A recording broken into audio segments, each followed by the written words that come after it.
बिस्मिल्लाहिर्रहमानिर्रहीम अस्सलाम वालेकुम। की हाल चाल है सब दा? खैरियत नाल हो? ठीक ठाक हो? उम्मीद है सब खैरियत ना होए, खुश होवोगे। मैं मोहम्मद अंसर ते तुसीं देख रहे हो पेंडू व्लॉग। ते चलदे हैं, शुरू करते हैं अज दी वीडियो। तो जिन्हें जिन्हें सबसक्राइब नहीं किया सबसक्राइब कर दो, नाले बैल आइकन दबा लो ताकि साडी वीडियो तुहानूं मिलती रहे। तो हुण आपां शुरू करते हैं अज दी वीडियो। अज जुमे रात है तो अज घरों ही लेट हो गए हैं, काम करन लगे। काफ़ी धुप्प निकल आई है, तुसीं देख सकते हैं सूरज निकलिया है। तो हुण जाने अज दे काम कुम मकाने तो फिर आप गलबात करते हैं अगे। जिदा कल तुहानूं दिखाया गया खेत वो वाह के छड्डदे पे सी, ते इन्हां ने खाली खेतों में पानी लाना शुरू करता जमीनां ठंडियां करने वास्ते। हर साइड ते हुण तकरीबन झोने दी तैयारियां शुरू हो गई। कोई पनीरी बीजी जाता तो किसी ने बीजती हुई आ। हुण कोई जिन्हें जिन्हें जी जमीन च लाना झोना वो फिर पानी ला ला के जमीनां भी ठंडियां करी जा रहे हैं। इधर कपाह लगी हुई है, उन्होंने भी पानी लाता नाल ही। यह भी खाली खेत सी, ये भी झोना बीजना। उधर वो नाल दे खाली खेत आ, उन्होंने पानी ला के उन्होंने भी वाह दिता होया सी। इदां ही सारे अपनी अपनी जमीनां तैयार करी जा रहे। अल्लाह खैर करे, अल्लाह सारिਆਂ ਦੀ दोदी च बरकत पाए। चलो जी आप चल के करते हैं हुण अपने काम। हुण आप पहुँच आए हैं मरबे। तो इत्थे तुहानूं दिखाने अज पाई जा रही है चरी दी खेत नूं खाद, उन्होंने लाया जाऊगा पानी। तो हुण आप देखते हैं खाद खिलारदा बंदा। हेलो जी, चल शरीफ बंदा पे चरी नूं खाद, अज लगूगा चरी नूं पानी।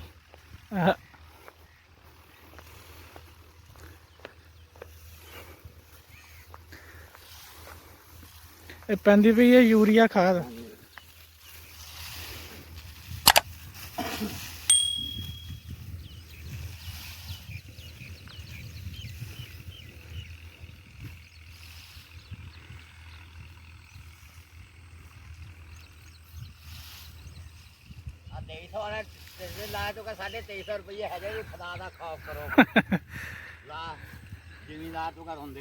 हाँ जी हाँ जी बिल्कुल जी, जिमीदार रोंदे आ। जिहड़ी हुंदी सी 1400-1500 की, 1700-1800 रेट सी, 1900 तो हुण 2300-2400 की दिंदे आ।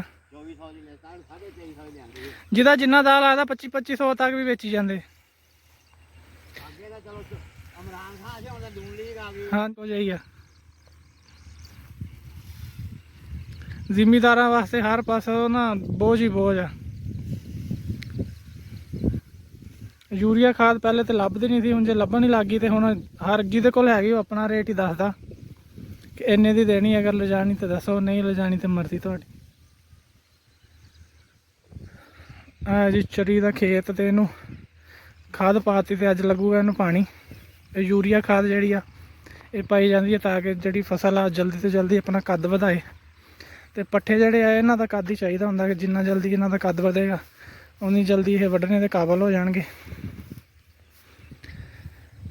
तो अजकल क्योंकि गर्मियाँ तो पट्ठियां की वैसे भी शार्टेज हो जाती है, इस करके हुण इन्हूं खाद पाई जा रही है ताकि जल्दी जल्दी वड्डे पट्ठे हो जाए, ये वढ़ने के काबल हो जाए, जानवरों को पाने के काबल हो जाए।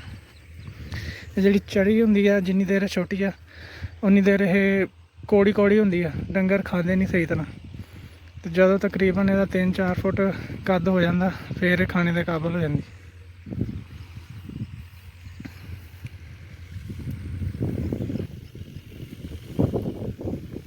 पै रही सी जी चरी नूं खाद। ये भी तकरीबन 2 तरीके होंगे खाद दे। हर ये यूरिया खाद तो आसानी ना पानी च शामिल हो जाती है, इस करके इदा ही पा दी जाती है। तो कई फसलें होंदियां उन्होंने खाद जी वो ड्रम के घोल के पाई जाती, उन्होंने फ्लड करना कहते, इन्हूं छट्टा देना कहते। तो हर फसल के हिसाब नाल फिर खाद का तरीका होंदा पाने का। हुण आपां करदे हां अपने जी। ये हैगी सी यूरिया खाद। इहदा काम हुंदा वा फसल नूं पौधे नूं ग्रोथ वधाना, यानी कि उहदे कद च इजाफा करना, उन्होंने जल्दी वड्डा करना। इस तरह मुख्तलिफ खादां इस्तेमाल कीतियां जांदियां मुख्तलिफ कामां वास्ते। कुछ जड़ नूं फर्क पाती है तो कुछ फल नूं फर्क पाती है। अलग अलग काम वास्ते अलग अलग खादां इस्तेमाल कीतियां जांदियां। साडे जिहड़े वड्डे हुंदे सी वो कुदरती चीज़ां इस्तेमाल करदे सी, यानी कुदरती खादां, जानवरों का गोबर वगैरह, गोया वगैरह ਉਹ ਫਸਲਾਂ ਨੂੰ ਪਾਉਂਦੇ ਹੁੰਦੇ ਸੀ ਖਾਦ ਦੇ ਤੌਰ 'ਤੇ ਤਕਰੀਬਨ ਉਹ ਸਾਰਾ ਕੰਮ ਹੀ ਜਿਹੜਾ ਕੁਦਰਤੀ ਤਰੀਕਿਆਂ ਨਾਲ ਕਰਦੇ ਹੁੰਦੇ ਸੀ ਹੱਥਾਂ ਨਾਲ। ਤੇ ਹੁਣ ਦੌਰ ਹੋ ਗਿਆ ਤੇਜ਼, ਹਰ ਕੰਮ ਹੋ ਗਿਆ ਤੇਜ਼, ਇਸ ਕਰਕੇ ਫਸਲਾਂ ਨੂੰ ਵੀ ਉਹਦੇ 'ਚ ਤੇਜ਼ੀ ਲਿਆਉਣ ਵਾਸਤੇ ਫਿਰ ਖਾਦਾਂ ਇਸਤੇਮਾਲ ਕੀਤੀਆਂ ਜਾਂਦੀਆਂ। ਅੱਗੇ ਜਦੋਂ ਹੁੰਦੇ ਸੀ ਉਹਨਾਂ ਦੇ ਦੌਰ, ਉਦੋਂ ਵਾਢੀਆਂ ਲੱਗ ਜਾਂਦੇ ਸੀ 1.5 2 ਮਹੀਨੇ, ਤੇ ਹੁਣ ਵਾਢੀਆਂ ਨੂੰ ਤਕਰੀਬਨ ਲੱਗਦੇ 15 ਦਿਨ ਮਸਾਂ। ਇਸ ਕਰਕੇ ਫਿਰ ਹਰ ਚੀਜ਼ ਦੇ ਦੌਰ ਦੇ ਨਾਲ ਇਸਤੇਮਾਲ ਕਰਨੀ ਪੈਂਦੀ ਆ, ਤੇ ਖਾਦਾਂ ਸਪਰੇਆਂ ਹੁਣ ਸਾਨੂੰ ਕਰਨੀਆਂ ਪੈਂਦੀਆਂ ਤਾਂ ਕਿ ਜਿੱਦੀ ਤੇਜ਼ੀ ਨਾਲ ਟਾਈਮ ਜਾ ਰਿਹਾ ਓਡੀ ਤੇਜ਼ੀ ਨਾਲ ਫਿਰ ਫਸਲ ਵੀ ਵੱਧ ਸਕੇ। ਤੇ ਚਲੋ ਹੁਣ ਮੈਂ ਤੁਹਾਨੂੰ ਜਾ ਕੇ ਦਿਖਾਉਣਾ ਯੂਰੀਆ ਖਾਦ ਹੁੰਦੀ ਕਿਸ ਤਰ੍ਹਾਂ ਦੀ ਆ, ਬਾਕੀ ਗੱਲਾਂ ਬਾਤਾਂ ਫਿਰ ਆਪਾਂ ਕਰਦੇ ਹਾਂ। ਕੋਈ ਚਾਚਾ ਇੱਕ ਪਾਸੇ ਨੂੰ ਛੱਟਾ ਦੇ ਕੇ ਪਾਣੀ ਛੱਡ ਕੇ ਤੇ ਦੂਸਰੀ ਪਾਸੇ ਹੋ ਗਿਆ ਛੱਟਾ ਦੇਣਾ ਸ਼ੁਰੂ। ਛੱਟੇ ਦਾ ਵੀ ਹਿਸਾਬ ਹੁੰਦਾ ਕਿ ਇੱਕ ਸਾਈਡ ਨੂੰ ਤੁਰੇ ਜਾਣਾ ਤੇ ਆਪਣੇ ਉਸ ਹੱਥ ਵਾਲੀ ਆਪਣੇ ਸਾਹਮਣੇ ਵਾਲੀ ਸਾਈਡ ਨੂੰ ਖਾਦ ਸੁੱਟੀ ਜਾਣੀ, ਅੰਦਾਜ਼ਾ ਰੱਖਣਾ ਕਿ ਮੈਂ ਕਿਸ ਸਾਈਡ ਨੂੰ ਸੁੱਟੀ ਸੀ। ਇਹ ਵੀ ਬੜਾ ਕੰਮ ਆ ਕਿ ਸਾਰੀ ਖੱਤੇ 'ਚ ਖਾਦ ਪੂਰੀ ਕਰਨਾ। ਬਿਜਲੀ ਚਲ ਗਈ ਸੀ ਹੈ ਚਾਚਾ? ਉਧਰਲੀ ਚਰੀ ਵੱਡੀ ਸੀ ਤੇ ਇੱਧਰਲੀ ਚਰੀ ਹਲੇ ਆ ਗਈ ਛੋਟੀ। ਇਹਦੀ ਕੋਰ ਆ ਚਾਚਾ?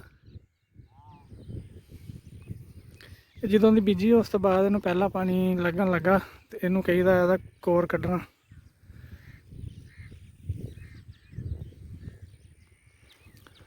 ਤੇ ਹੁਣ ਇਹਨੂੰ ਖਾਦ ਪੈ ਗਈ ਹੈ ਤੇ ਨਾਲ ਪਾਣੀ ਲੱਗ ਜਾਏਗਾ ਤੇ ਇਨਸ਼ਾਅੱਲਾ ਇਹ ਜਲਦੀ ਕੱਦ ਵਧਾਉਣਾ ਸ਼ੁਰੂ ਕਰ ਦੇਗੀ। ਇਹ ਪਿਆ ਖਾਦ ਦਾ ਗੱਟੂ, ਇਹ ਤਕਰੀਬਨ ਹੁੰਦਾ ਹੈ 50 ਕਿਲੋ ਦਾ। ਇਹ ਲਿਖਿਆ ਉੱਪਰ ਨੈਟ ਵੇਟ 50 kg। ਤੇ ਹੁਣ ਆਪਾਂ ਦੇਖਦੇ ਹਾਂ ਖਾਦ ਕੱਢ ਕੇ ਇਹਦੇ ਵਿੱਚੋਂ।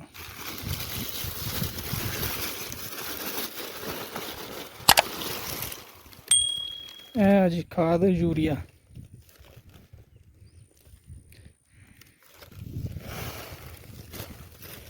ਇੰਨੀ ਨਾਜ਼ੁਕ ਹੁੰਦੀ ਹੈ ਕਿ ਥੋੜਾ ਜਿਹਾ ਪਾਣੀ ਦਾ ਕਤਰਾ ਵੀ ਗਿਰ ਜਾਏ ਤੇ ਉਦੋਂ ਹੀ ਖੁਰ ਜਾਂਦੀ ਹੈ। ਇਹ ਮੇਰੇ ਹੱਥ ਤੇ ਲੱਗੀ ਹੈ ਤੇ ਹੱਥ ਦੀ ਗਰਮੀ ਦੇ ਨਾਲ ਹੀ ਇਹਨੇ ਖੁਰ ਜਾਣਾ। ਇਹਨੂੰ ਹੁਣ ਪਾਣੀ ਲੱਗੇਗਾ, ਇਹਨੂੰ ਕਹਿੰਦੇ ਆ ਇਹਦੇ ਕੋਰ ਕੱਢਣਾ, ਯਾਨੀ ਕਿ ਪਹਿਲੇ ਪਾਣੀ ਜ਼ਮੀਨ ਨੂੰ ਲਾ ਕੇ ਛੱਟਾ ਦੇ ਦਿੱਤਾ ਸੀ ਤੇ ਉੱਤੇ ਬੀਜ ਸੁੱਟ ਕੇ ਛੱਟਾ ਦੇ ਕੇ ਤੇ ਉੱਤੋਂ ਵਾਹ ਦਿੱਤੀ ਸੀ। ਉਹ ਚਰੀ ਉੱਗ ਗਈ ਤੇ ਉਦੋਂ ਦੀ ਹੁਣ ਜਦੋਂ ਐਡੀ ਹੋ ਗਈ ਤੇ ਫਿਰ ਇਹਨੂੰ ਪਹਿਲੀ ਦਫਾ ਪਾਣੀ ਲਾਣਾ, ਉਹਨੂੰ ਕਹੀਦਾ ਕਿ ਚਰੀ ਦੀ ਕੋਰ ਕੱਢਣਾ। ਤੇ ਹੁਣ ਉਹਨਾਂ ਨੇ ਕੋਰ ਤੇ ਇਹਨੂੰ ਖਾਦ ਪਾਤੀ ਹੈ ਤਾਂ ਕਿ ਜਲਦੀ ਤੋਂ ਜਲਦੀ ਵੱਡੀ ਹੋ ਸਕੇ। ਹੁਣ ਪਾਣੀ ਖਾਦ ਸੁੱਟ ਕੇ ਉੱਪਰੋਂ ਪਾਣੀ ਲਾ ਦਿੱਤਾ ਜਾਏਗਾ। ਚਲੋ ਜੀ, ਉਮੀਦ ਆ ਕਿ ਮੋਟੀਆਂ ਗੱਲਾਂ ਤੁਹਾਨੂੰ ਸਮਝ ਆ ਗਈਆਂ ਹੋਣੀਆਂ। ਤੇ ਹੁਣ ਆਪਾਂ ਚੱਲਦੇ ਹਾਂ ਆਪਣੇ ਬਾਕੀ ਦੇ ਕੰਮ ਕਰ। ਇਹ ਥੈਲਾ ਹੁੰਦਾ ਹੈ 50 ਕਿਲੋ ਦਾ, ਇਹ ਹੁੰਦਾ ਹੈ ਤਕਰੀਬਨ 1 ਏਕੜ ਯਾਨੀ 1 ਕਿੱਲੇ ਵਾਸਤੇ। ਤੇ ਇਹਨਾਂ ਨੇ ਪਾਇਆ ਇੱਕ ਦਵਾੜੇ ਨੂੰ ਯਾਨੀ ਅੱਧੇ ਕਿੱਲੇ ਨੂੰ ਅੱਧੀ ਬੋਰੀ ਉਹਨਾਂ ਨੇ ਪਾ ਦਿੱਤੀ ਹੈ। ਇਸੇ ਤਰ੍ਹਾਂ ਤੁਸੀਂ ਆਪਣੀ ਪਹੁੰਚ ਦੇ ਮੁਤਾਬਕ ਜਿੰਨਾ ਖਰਚਾ ਕਰੋਗੇ ਉਨੀ ਫਸਲ ਹੋ ਜਾਏਗੀ। ਆ ਗਏ ਆਪਾਂ ਪੰਡ ਦੇ ਥੱਲੇ, ਹਵਾ ਚੱਲਦੀ ਪਈ ਹੈ, ਸਕੂਨ ਹੈ ਤੇ ਲੇਕਿਨ ਸਾਹ ਤੇ ਚੜਦਾ ਹੋਇਆ ਜਦੋਂ ਵਜ਼ਨ ਚੁੱਕੀ ਦਾ ਬੱਲੇ। ਤੇ ਹੁਣ ਚੱਲਦੇ ਪਏ ਆ ਘਰ।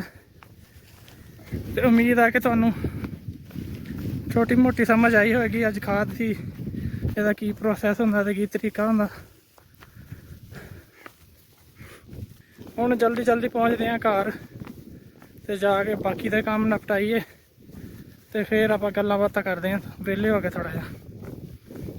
ਆ ਗਏ ਜੀ ਆਪਾਂ ਹੁਣ, ਤੇ ਆ ਖੜੀਆਂ ਆਪਣੇ ਇੰਤਜ਼ਾਰ 'ਚ। ਇਹਨਾਂ ਨੂੰ ਹੁਣ ਲੈ ਕੇ ਚੱਲਦੇ ਹਾਂ ਘਰ ਕੇ ਨਾ ਇਹਨਾਂ ਨੂੰ ਲੈ ਕੇ ਚੱਲਦੇ ਹਾਂ ਨਹਿਰ ਤੇ। ਚਲੋ ਬਈ। ਹਾਂਜੀ, ਅੱਜ ਤੁਸੀਂ ਦੇਖਿਆ ਫਿਰ ਫਸਲ ਨੂੰ ਖਾਦ ਕਿੱਦਾਂ ਪਾਈ ਜਾਂਦੀ ਆ। ਜ਼ਿਮੀਂਦਾਰਾਂ ਨੂੰ ਅੱਜ ਕੱਲ੍ਹ ਬਹੁਤ ਮੁਸ਼ਕਿਲ ਹੈ ਕਿਉਂਕਿ ਖਾਦ ਬੜੀ ਮਹਿੰਗੀ ਹੋਈ ਪਈ ਆ। ਪਹਿਲੇ ਤਾਂ ਇਹ ਕਿ ਮਿਲਦੀ ਨਹੀਂ, ਅਗਰ ਮਿਲ ਵੀ ਜਾਂਦੀ ਹੈ ਤਾਂ ਬਹੁਤ ਮਹਿੰਗੀ ਮਿਲਦੀ ਹੈ।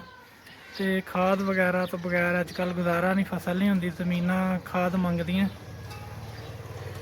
ਖਾਦ ਨਾ ਪਾਈਏ ਤੇ ਫਿਰ ਜ਼ਮੀਨ ਉਸ 'ਤੇ ਨਹੀਂ ਦਿੰਦੀ। ਇਸ ਕਰਕੇ ਮਜਬੂਰੀ ਹੈ, ਮਹਿੰਗੀ ਖਾਦ ਲਿਆ ਕੇ ਪਾਣੀ ਪੈਂਦੀ ਹੈ। ਤੇ ਕੋਈ ਕਿਸਾਨਾਂ ਨੂੰ ਪੁੱਛਦਾ ਦੱਸਦਾ ਨਹੀਂ, ਮਹਿੰਗੀ ਹੈ ਸਸਤੀ ਹੈ, ਵਿਚਾਰੇ ਆਪਣੇ ਦਮ ਤੇ ਲਿਆ ਕੇ ਪਾਈ ਜਾਂਦੇ ਆ। ਤੇ ਕੁਛ ਵਿਚਾਰੇ ਉਹ ਵੀ ਹੈ ਜਿਨ੍ਹਾਂ ਨੂੰ ਨਹੀਂ ਮਿਲਦੀ, ਉਹ ਫਿਰ ਉੱਦਾਂ ਹੀ ਕਰ ਲੈਂਦੇ, ਅੱਲਾ ਦੇ ਹਵਾਲੇ ਕਰਕੇ ਜ਼ਮੀਨ ਫਸਲ ਕਾਸ਼ਤ ਕਰ ਲੈਂਦੇ ਆ। ਜਿਹੜੀ ਰੱਬ ਨੇ ਰੋਜ਼ੀ ਦੇਣੀ ਆ ਉਹ ਦੇਣੀ ਆ। ਤੇ ਅਸੀਂ ਦੁਆ ਕਰਦੇ ਹਾਂ ਹਰ ਕਿਸਾਨ ਵਾਸਤੇ ਕਿ ਅੱਲਾਹ ਪਾਕ ਦੀ ਰੋਜ਼ੀ 'ਚ ਇਜ਼ਾਫਾ ਕਰੇ ਤੇ ਹਕੂਮਤ ਵਾਲੇ ਵੀ ਕੋਈ ਖਿਆਲ ਕਰਨ ਕਿਸਾਨਾਂ ਦਾ, ਜਿਹੜੀਆਂ ਚੀਜ਼ਾਂ ਉਹਨਾਂ ਨੂੰ ਨਹੀਂ ਮਿਲਦੀਆਂ ਉਹਨਾਂ ਦੀ ਸਹੂਲਤਾਂ ਪੂਰੀਆਂ ਕਰਨ, ਕਿਉਂਕਿ ਸਾਡਾ ਮੁਲਕ ਜ਼ਿਆਦਾ ਜ਼ਰਾਅਤ ਹੀ ਚੱਲਦਾ। ਅਗਰ ਫਸਲ ਚੰਗੀ ਨਹੀਂ ਹੋਏਗੀ, ਕਿਸਾਨ ਖੁਸ਼ ਨਹੀਂ ਹੋਏਗਾ ਤੇ ਦੁਬਾਰਾ ਉਹ ਫਸਲ ਕਾਸ਼ਤ ਕਰਨ ਲੱਗਾ ਘਬਰਾਏਗਾ। ਚਲੋ ਜੀ, ਬਾਕੀ ਅੱਲਾਹ ਪਾਕ ਰੋਜ਼ੀ ਦੇਣ, ਅੱਲਾਹ ਪਾਕ ਸਾਰਿਆਂ ਨੂੰ ਰੋਜ਼ੀ ਦੇਵੇ। ਆਪਾਂ ਕਰਦੇ ਹਾਂ ਅੱਜ ਦੀ ਵੀਡੀਓ ਇੱਥੇ ਖ਼ਤਮ। ਇਨਸ਼ਾਅੱਲਾ ਤੁਹਾਡੇ ਨਾਲ ਮੁਲਾਕਾਤ ਹੋਏਗੀ ਅਗਲੀ ਵੀਡੀਓ 'ਚ। ਉਦੋਂ ਤੱਕ ਤੁਸੀਂ ਆਪਣਾ ਬਹੁਤਾ ਖਿਆਲ ਰੱਖਿਓ, ਖੁਸ਼ ਰਹੋ, ਹੱਸਦੇ ਵਾਸਤੇ ਰਹੋ ਤੇ ਦੇਖਦੇ ਰਹੋ ਪੇਂਡੂ ਵਲੌਗ। ਵੀਡੀਓ ਸ਼ੇਅਰ ਕਰਦੇ ਰਿਹਾ ਕਰੋ ਤੇ ਜਿਹੜੇ ਵੀਡੀਓ ਰੋਜ਼ ਦੇਖਦੇ ਆ ਉਹਨਾਂ ਦਾ ਬਹੁਤ ਸ਼ੁਕਰੀਆ। ਕਮੈਂਟ ਕਰਦੇ ਆ, ਤੁਹਾਡੇ ਚੰਗੇ ਕਮੈਂਟ ਪੜ੍ਹ ਕੇ ਹੋਰ ਵੀ ਹੌਸਲਾ ਮਿਲਦਾ ਤੇ ਕੋਸ਼ਿਸ਼ ਕਰਦੇ ਰਿਹਾ ਕਰੋ ਕਿ ਇੱਦਾਂ ਹੀ ਕਮੈਂਟ ਕਰਦੇ ਰਹੋ, ਵੀਡੀਓ ਦੇਖਦੇ ਰਹੋ ਤੇ ਆਪਣੇ ਦੋਸਤਾਂ ਕੋਲੋਂ ਸਬਸਕ੍ਰਾਈਬ ਵੀ ਕਰਵਾਉਂਦੇ ਰਹੋ। ਤੇ ਉਦੋਂ ਤੱਕ ਅਸੀਂ ਆਪਣੀ ਕੋਸ਼ਿਸ਼ ਜਾਰੀ ਰੱਖਾਂਗੇ ਜਦੋਂ ਤੱਕ ਆਪਾਂ ਆਪਣੀ ਮੰਜ਼ਿਲ ਤੱਕ ਨਹੀਂ ਪਹੁੰਚਦੇ। ਇਨਸ਼ਾਅੱਲਾ ਰੋਜ਼ ਦੀ ਰੋਜ਼ ਨਵੀਂ ਤੋਂ ਨਵੀਂ ਵੀਡੀਓ ਲਾ ਕੇ ਹਾਜ਼ਰ ਹੁੰਦੇ ਰਹਾਂਗੇ। ਹੁਣ ਮਿਲਾਂਗੇ ਅਗਲੀ ਵੀਡੀਓ 'ਚ, ਉਦੋਂ ਤੱਕ ਰੱਬ ਰਾਖਾ। ਅੱਲਾ ਹਾਫਿਜ਼।